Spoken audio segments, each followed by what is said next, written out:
I want to say this is one of my favorites. I didn't even like strap leaf anthuriums when I got this one. The leaves are just beautiful. They have a little bit of an iridescence to it. This plant makes me so excited. Okay, let's talk about it. It's time to do an anthurium collection video. Every month or maybe every other month, I like to have a genus collection video. So I've had a Philodendron collection video that came out late last year. I have an Alocasia collection video that's on my Patreon. So if you'd like to see that, you can connect on there.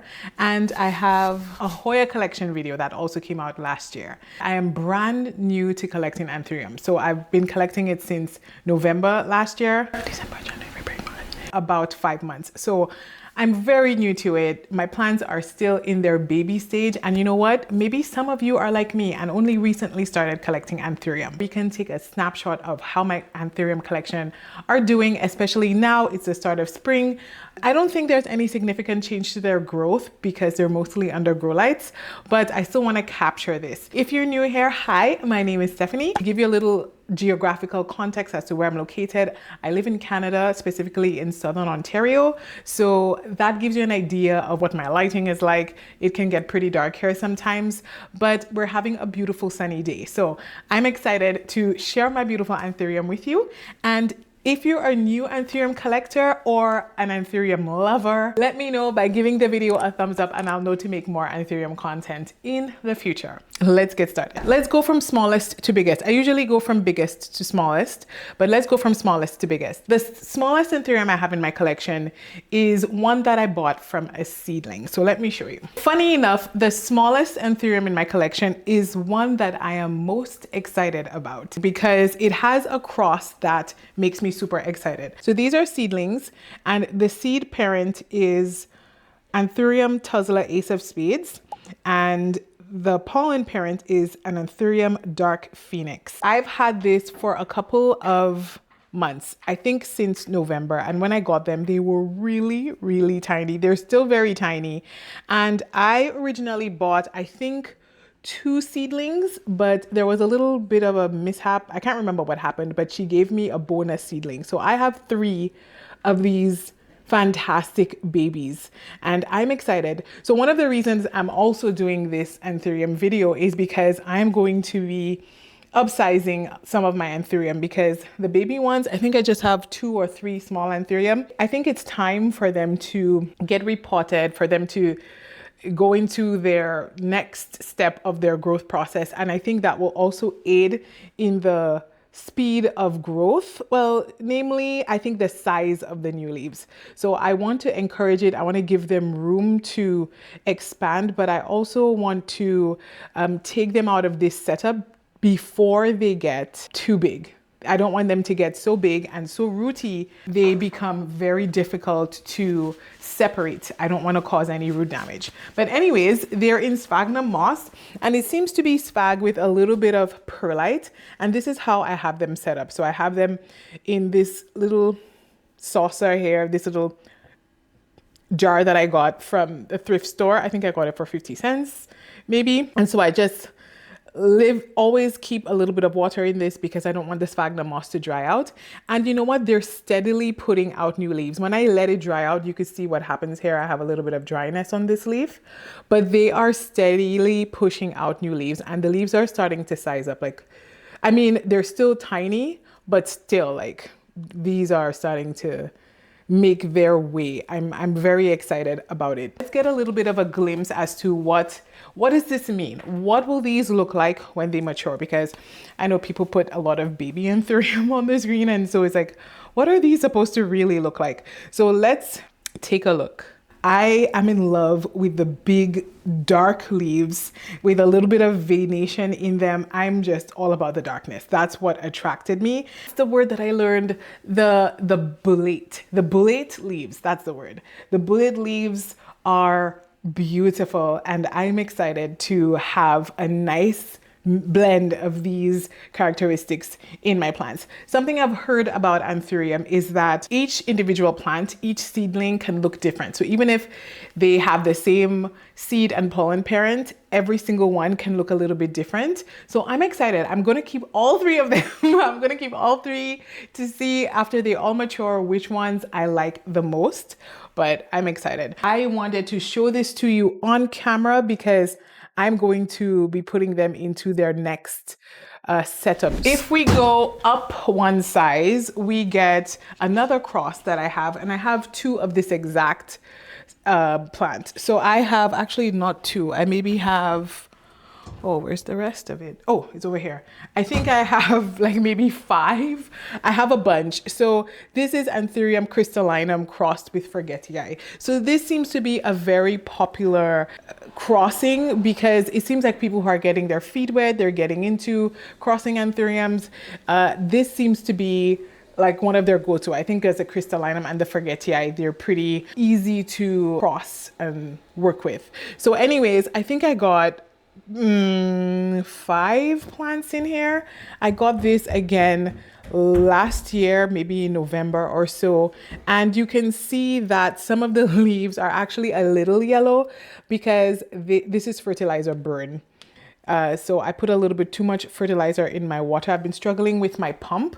My fertilizer isn't dissolving well enough in my pump. So sometimes when I pump out water, it's just blue with way too much fertilizer. But anyways, they grow pretty quickly. Like they're pretty good growers. Or it may feel like they're fast growing because there's so many in here.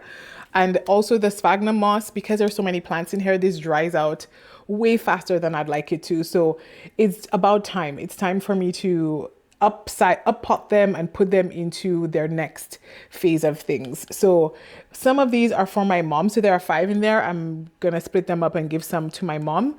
And I also have another Anthurium crystallinum crossed with forgetii that was gifted to me. Story time. I went to buy a Philodendron melanochrysum off Facebook Marketplace. Seller was like really just trying to get rid of it. And so he's just like, you know what, you can have it. And I thought like, oh my goodness, are there pests on this plant?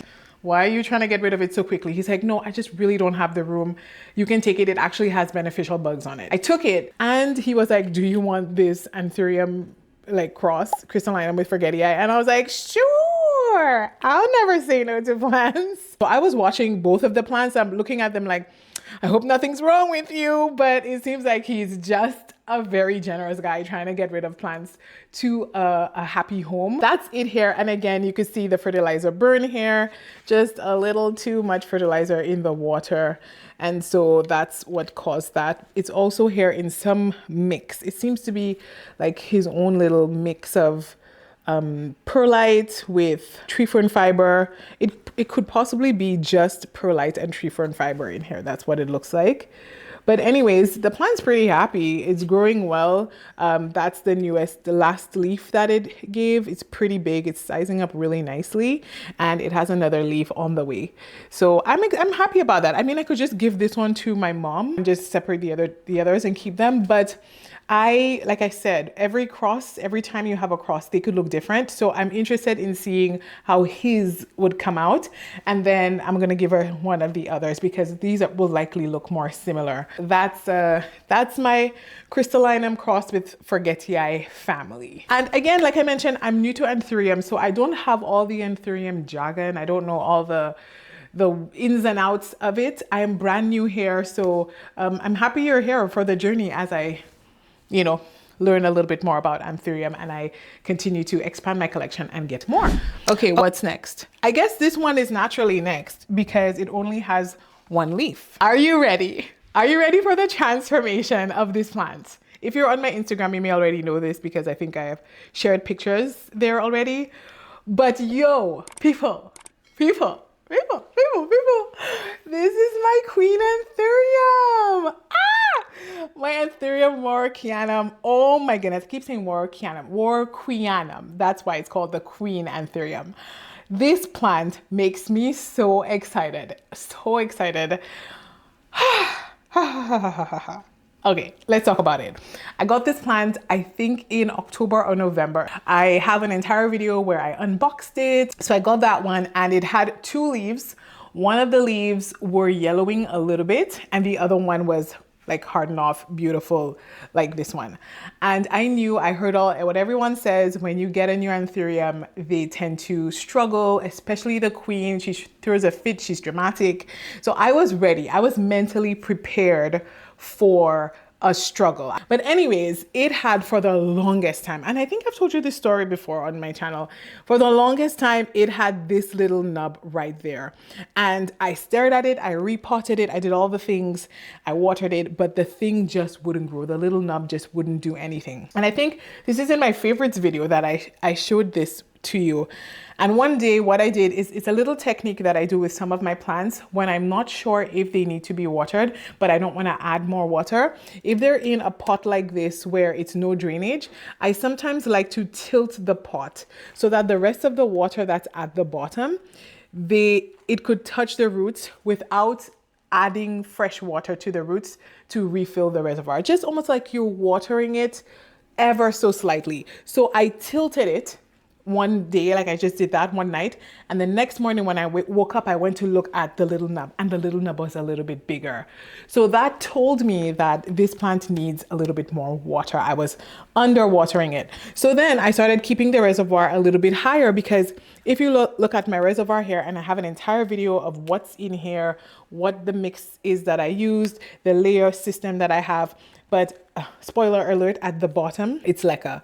So I was worried about filling the reservoir too high, but this seems to do better when the water is allowed to touch the roots. Again, not sitting in water like it's a hydroponic plant, like no, but just a little bit to touch the roots. And that's when the leaf finally emerged and did something. And it started off so small. I thought the leaf was going to be really tiny, but anthurium, they really outdo themselves. And once they're happy, the newest leaf is so much bigger than the one before. It's so satisfying. It's such a great return on your investment. It really makes you feel good for the hard work you put into your plants, or just the love and the care you give them.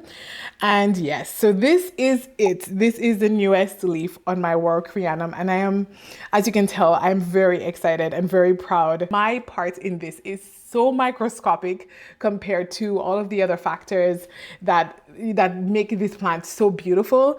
But I guess I want to say I'm just happy to bear witness to this beautiful leaf. That's what I want to say.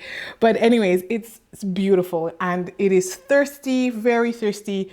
Don't let it dry out, because it will, immediately give you crisping of the leaves. I prefer putting plants like this that are thirsty and very prone to crisping and stuff like that. I prefer putting them in self-watering pots, because then the pot is doing all of the work for me and all I have to do is keep that reservoir full. But with this plant, it's true, I have a reservoir, but it seems to prefer when the reservoir is a certain height. You know what I mean? It doesn't like when the reservoir is low. Even if there's water in there, it's a little bit lazy and doesn't quite want to reach down for the water. So at least not like some of my other anthurium, like you will see. But no signs of another new leaf as yet. So that means that this may have quite a ways to go. It has quite a bit of hardening off to do. So we will see. Stay posted, stay tuned to my Instagram, because when this is fully hardened off, I'll definitely be sharing clips and pictures. Anyways, this is my anthurium Heuchkeliana. I try to keep them in the cabinet just because they're so thirsty, so that they could dry out a little bit slower. But the next plant on the list is one that I think grows well in ambient conditions, and this is an anthurium Queen of Hearts. And I love this anthurium because of this. It's showing you exactly why I love this anthurium. I remember when I was trying to find, when I decided to get into anthurium, I was looking up, okay, people's collections. I was looking up anthurium. I either saw this on Instagram or in You Don't Even Grow Hair, in her anthurium collection video from like a while back. And I remember her raving about it. I think that's what it was. When I looked it up on Instagram and when I saw these dark leaves, I was like, oh, Yes, as you'll notice a theme here, I like dark leaves because it's so unusual and it's so eye-catching. When you think of a plant, you think of green, and maybe you even think of a little bit of white variegation. But when you have this dark color, it immediately pulls your attention in because you're not expecting a plant leaf to be this dark. It is a great plant. It's easygoing. It's definitely a little bit more forgiving. And I've heard from my online research that crosses of anthuriums are actually easier to care for than, I want to say purebred, but not purebred, but pure anthuriums. So like the Heuchkelianum is a pure anthurium as far as I know. So it's a little bit more difficult than something that's crossed. So fun fact, the Queen of Hearts isn't a pure anthurium. It's actually a cross. So the parents of the anthurium Queen of Hearts are, oh, I can't find it, but I know it's a cross. But I think I remembered at one point in my research about anthuriums finding out that the Queen of Hearts is a cross between something and something. And I don't quite remember, but I will research it and I'll put it on the screen. But anyways, it's, like I mentioned, it's pretty easygoing. I have it in a mix, the same as my Heuchkelianum. It has some tree fern fiber and my Soilless aeroid mix. And it seems to be doing well in this. I don't think it loves this self-watering pot, or it could just be me that doesn't like this specific self-watering pot. Just because I've mentioned this in my self-watering pot video, I think the mouth of this is so big that it dries out the substrate too quickly.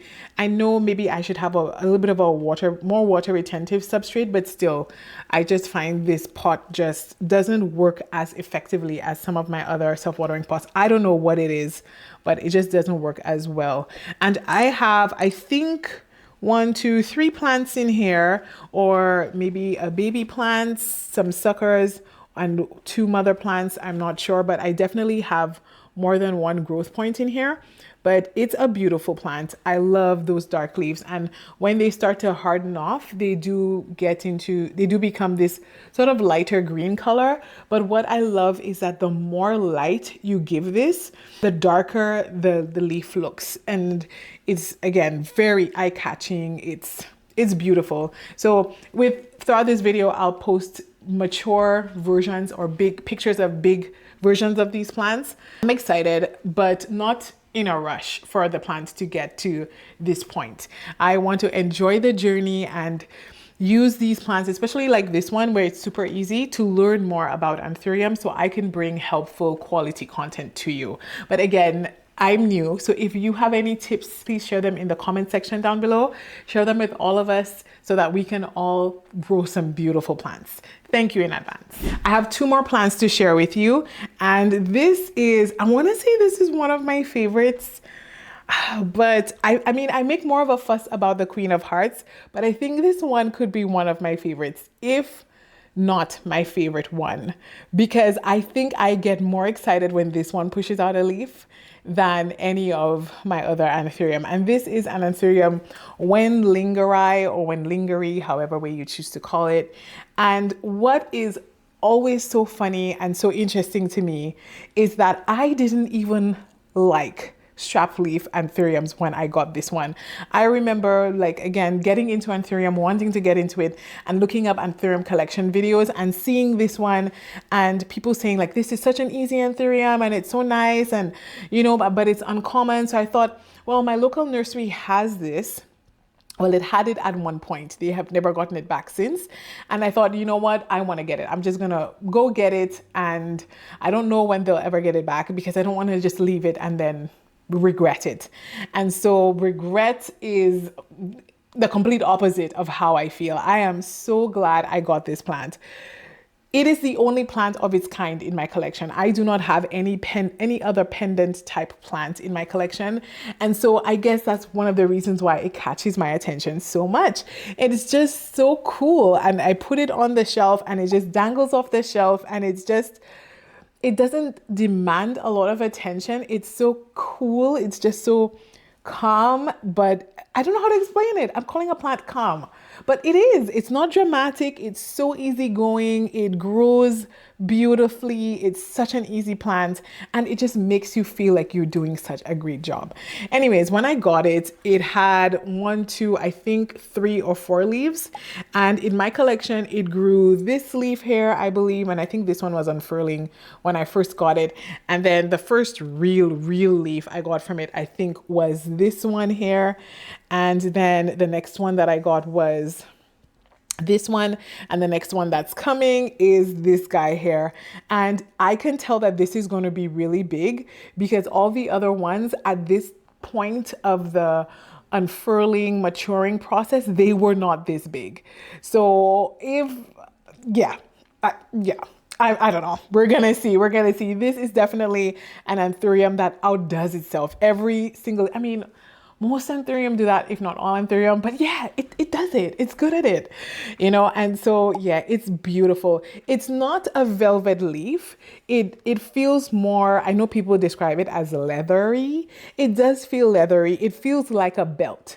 When I hold it, it feels like a belt. That's what it feels like, which is most quality belts are leather.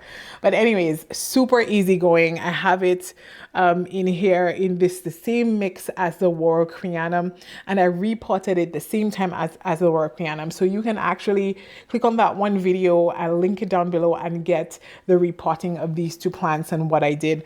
And so I was worried about them when I went on vacation, but again, so easy. And I like clear vessels. This is glass because you can see through it and you can see the difference between this and the Warocreanum. I feel like the Warocreanum was more mature when I got it. It's true, it had fewer leaves, but it was a more mature plant. This one was way more juvenile when I got it, but look at the roots. Like, look at it. Like, it's gone all the way down. And when I potted it in, I probably put the roots up here, and these were definitely not visible. So all of these are brand new roots that is developing and pushing down. You can sort of, oh no, we've got roots all the way at the bottom of the reservoir. I don't know if this will show on camera here, but we've got roots all the way at the bottom, and the Warocreanum doesn't even want to. Like, it's just like, no. Bring the water to me. That's the way it is. But this one is definitely hunting for the water. I still, though, like to leave the reservoir a little bit on the higher side. I don't ever want this to come close to drying out because I don't want any browning. I don't want any crispy leaves. And as you can see, I have none and I don't want to get any. But this is a fantastic plant. I know it's very similar to this other anthurium, the Pallidiflorum. I can't remember, but there's another one that's extremely popular that's similar. They both look very similar. And when I was getting this, I thought to myself, maybe I should just wait and get the other one. But because the other one is so popular, I was just like, you know what, let me get something that I'm not going to see every time I scroll online. Let me get something that, like, when I look at it in my collection, I'm going to be more excited to see it because I'm not constantly seeing it when I watch videos. So I love it and I'm really excited. And I don't want to say it's a fast grower, but it does take a long time to harden off a leaf. That does take a long time. But as soon as it's done hardening off a leaf, once you keep it well hydrated, it will go ahead and push out the next leaf. Like it will not leave you there wondering, are you okay? Do you need anything from me? Are we good? It's definitely not like that. It will definitely move on to the next leaf as long as everything is met. And I honestly don't give it a lot of light. It's not in a cabinet. It's just in ambient conditions on my shelf and getting light from a very far grow light. And I'm actually hoping that would make the leaves a little bit bigger and a little bit wider. But I'm in love. This is it's currently one of my favorite plants in my collection. Currently one of my favorites. That's this one. And here we are down to the last anthurium in my collection. I'll grab it for you. It is this one, and you've seen it because I think, again, I featured it recently on my channel. I need to get the names. I'm terrible with these crosses. I'm so used to one plant just being the name of something, but these crosses, they're messing me up. Okay, this is, I know it's a cross with Luxurians. It's an Anthurium luxurians crossed with dark crystallinum. I love the luxurians, as you can imagine. I mean, who doesn't? I have not yet found someone who's like, the luxurians is okay. I have not watched a video or come across anyone who has said that before. And ideally, I would love to have a pure luxurians. This cross comes very close to it. So this is a luxurians, like I mentioned, crossed with dark crystallinum.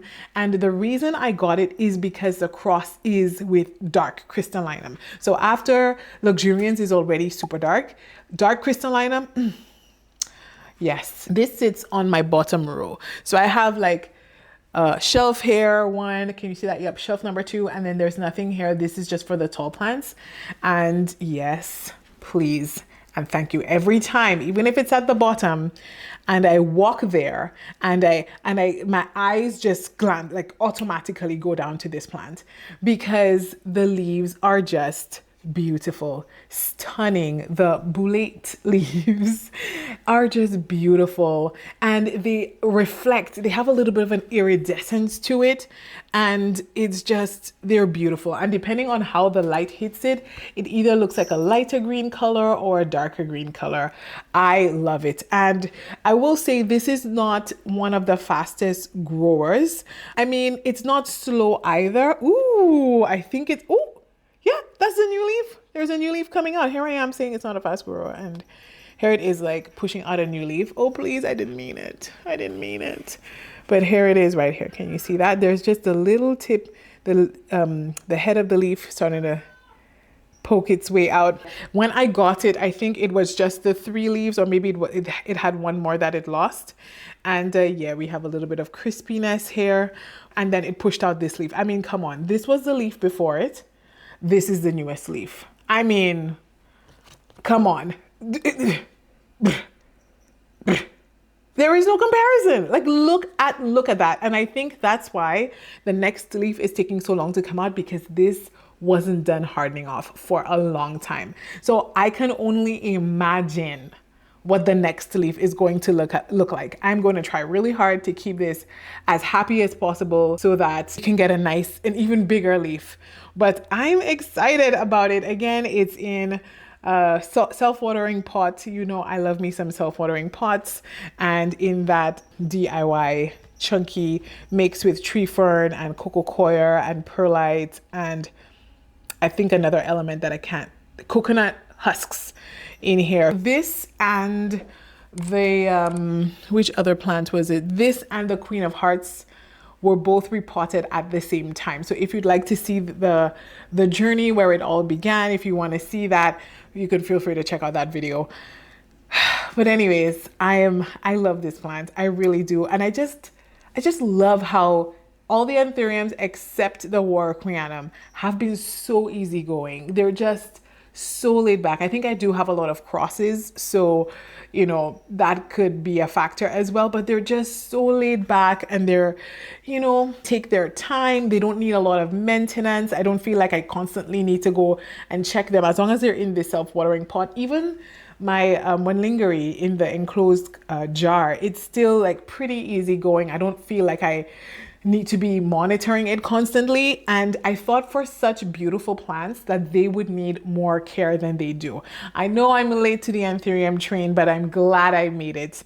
And yeah, that's this one. Thank you so much for watching today's video. I appreciate you spending some of your day with me. It started off like a beautiful sunny day and now we are dark. We are dark, but I hope you enjoyed it. If you liked this video, you may like some of my other collection videos. I will put my Philodendron collection and my Houseplant collection video here. And maybe even I'll put my Hoya collection somewhere, maybe down below in the description so that you can check out those videos as well. Thanks again for watching, and I'm excited to see you in the next one. Bye.